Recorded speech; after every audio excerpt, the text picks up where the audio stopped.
خب بچه ها این کباب ما حاضر. بعد یه زم روغن دنبه من چیز کردم، آب کردم، حتی روشم رو گاز.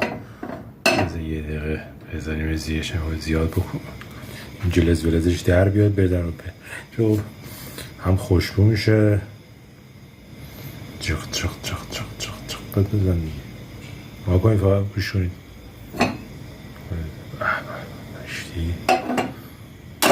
اوه یس، چه وضعیتی شد.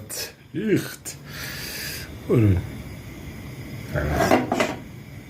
وای، همش در حال قش کردن.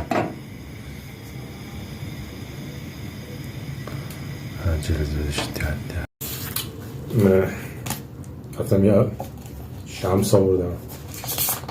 خیلی